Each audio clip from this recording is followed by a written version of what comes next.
Planning a trip to Victory Lane? Let Atomic Chassis get you there. Atomic Chassis are built with a high attention to detail using superior parts from trusted manufacturers such as PPM, Winters, Bernheisel, Bilstein, All-Star Performance, Vulcan, and many more. With superior craftsmanship and materials, you know Atomic will last. And since each customer becomes a part of our family, you aren't treated like just another number. So visit AtomicChassis.com today to plan your next trip to Victory Lane. Just one lap's complete in the 30-lap Go Nuclear Late Model Series feature from the Mohawk International Raceway. Alan Fink's spin brought us under this caution, but at the same time, the battle for the lead between Joe Hall and Adam Turner was on at the initial start and has yet to be settled, with a double-file restart forthcoming. Well, only one lap complete, but certainly at this point, there are some drivers that already can tell whether they have made the correct adjustments or enough adjustments in their race car for the next 29 laps of action. And one of the drivers that may be questioning their changes right now is Mike Trapp, the heat race winner from earlier in the evening. Started in position number 3, he has already backslid to spot number 6, as Dale Caswell was to the outside of him, and you saw Alan Fink going to the inside before making contact with the tractor tire. An early start for the front row, and Joe Hall, like last time, puts a car length in front of Adam Turner as well as the rest of the pack as we are back underway.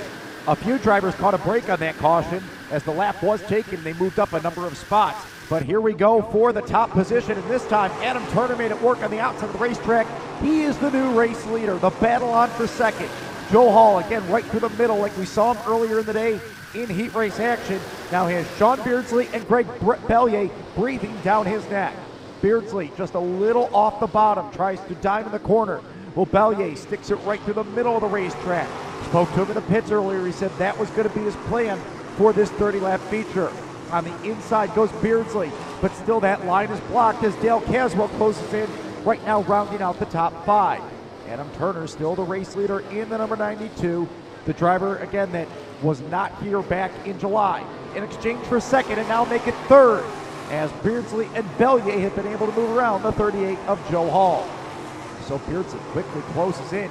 If you go back to heat race number 3, you will recall that it was Sean Beardsley who ran down Adam Turner and made a move on the inside of turn number 2. He's trying it here off of turn number 2. Gets down to the inside of Adam Turner and will take the race lead away. Sean Beardsley out in front. Turner's going to make a valiant effort on the outside. Now look for the crossover. Unable to get the momentum, and just like that, Sean Beardsley, it took him one lap to get into second and right into the race lead. Bellier still runs in spot number 3. Joe Hall now under the clutches of the R19. Dale Caswell starting in 4th, right now runs in spot number 5. A little interesting to see for the driver that won here back in July without any issues that night.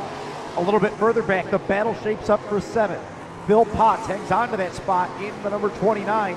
Well, a pair of North Country competitors, Bill Isley and Mike Trapp, duke it out for 8th. Already some lap traffic here in the early stages. The 714 of Shane Tennace with some handling problems, and a lot of the field working underneath him. And that'll open up a battle for 4th. The 38 of Joe Hall runs right through the middle, unable to glide up with the lap car there. And here comes Caswell to the inside. Dale Caswell drives up to position number 4, and quickly closing in is Tim Sears Jr. Tim Sears started back in position 15 at the drop of the green flag, moved up and benefited from the Alan Fink spin, and now is trying to crack into the top 5. He runs through the middle this time though, not getting great traction off the corner as Bill Isley closes in the 18. But a nice run into turn number 1 for Tim Sears Jr.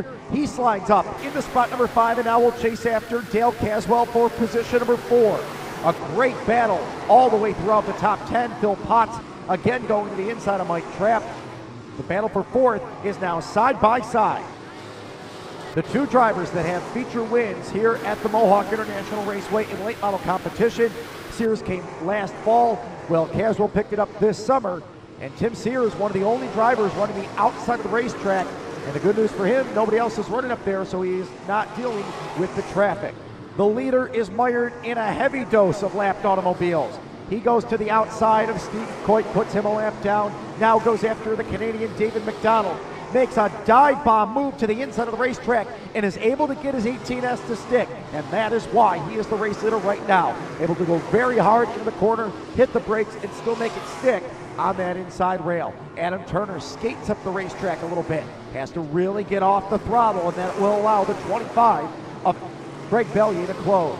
Adam Turner and Greg Bellier, two weekly competitors here in the late part of the season at the Brighton, Ontario Speedway.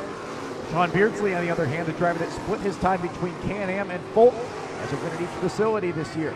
He looks to get underneath the lap car of Art Halliday, but the other machine he just lapped, Brandon Kidd in the 14, closes back in. Beardsley now goes to the outside, so by default has to find a new line. He may have found something in the middle of the racetrack as he clears by the 87. The battle on for second. Adam Turner, he's also having to venture off the bottom of the speedway, and that's where Greg Bellier has been since the drop of the green flag. So the 25 closes in just a little bit more and gives chase after the runner-up position.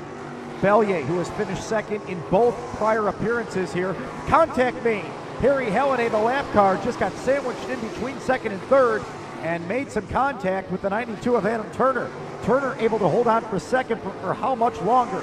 Bellier, with the momentum on the outside of the racetrack, takes that spot away and now has his own threat of lap traffic to deal with. As we've got a spin, Kaylee Weiss comes around to the number 77. That will draw the caution just past halfway in this 30-lap feature event. Only halfway through this feature, so still plenty left to be determined. We will settle it after this.